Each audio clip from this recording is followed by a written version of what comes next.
Sveiki, gerbėmėjai. Jau 1048 Ukrainos karo diena. Kas naujesnio? Kurske vėl prasidėjo ukrainiečių puolimas. Tiksliau neprasidėjo, tęsiasi. Apie tai aš esu kalbėjęs pas Edviną, laida neredaguota, rugpjūčio mėnesį, karas Rusijoje. Tai iš esmės tai, ką aš tada pasakiau, nesmarkiai kas ir pasikeitė. Nes dabar jau Blinkenas sako praktiškai tą patį, kad tos teritorijos bus panaudotos deryboms. Tai yra pozicija prieš derybas. Visi laukia Trumpo, laukia derybų. Kol Blinkenas lankosi Pietų Korėjoje, Šiaurės Korėja iššauna bandomąjį šūvį, balistinės raketos į jūrą tarp Korėjos pusiasalio ir Japonijos. Metų pradžioje Rusija apšaudė raketomis ir bepiločiais orlaiviais, negi Kyjivą, sausio 1, negi pataikė į Radą ir į banką. Trečią dieną nuostolių nėra, bet kodėl pataikė sausio 1? Ukraina užsako iš Rheinmetalo papildomai 180 000 šaudmenų gepardams. Tarsi jie gaudavo ir anksčiau, bet dabar papildomai 180 000. Kas toksai gepardas? Gepardas toksai daiktas, kuris yra ant leopardo važiuoklės, orlikono patranka, Siemenso radaras ir radaras mato 15 km, šovinukai po 35 mm nukala iki 4 km taikinius. Bet jisai yra suintegruotas į bendrą radarų sistemą, tai jie žino apie atvažiuojantį atskridantį daiktą.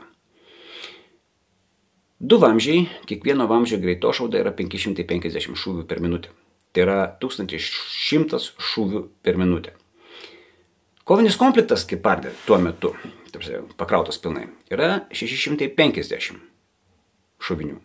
Tai yra realiai per minutę jisai gali iššaudyti viską. Gali, bet kadangi tankis dos didelis ir efektyvi ugnis, šachedai krenta kaip lapai, tai jisai neiššaudo per minutę viso kovinio konflikto, bet techniškai gali. Ukrainiečiai juokauja. Minutę šaudai, valandą pertaisai.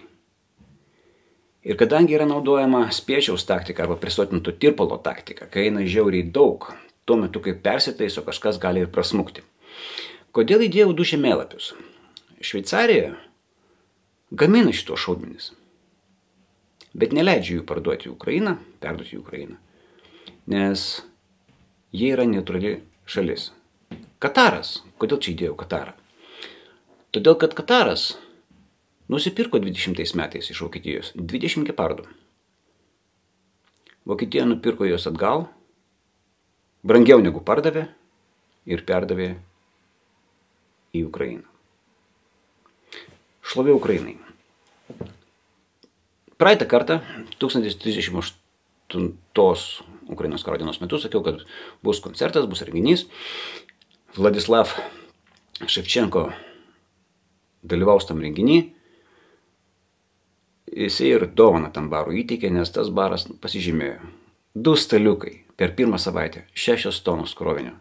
Vienu žodžiu, trumpas video iš renginio bus iš karto po to, kai aš pasakysiu ačiū už дėмesį, geros dienos. Ваш бар с рассказов и очень много символики в баре, она мне близка.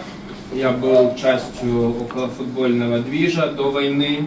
Именно это было основой, почему я пошел служить в армию. В 2014 году мои старшие товарищи пошли в Азов. Я был молод, меня не взяли, скажем так. Поэтому я решил стать офицером. Большое спасибо за ваш вклад. Огромное спасибо за вашу поддержку. Это вам и вашему бару.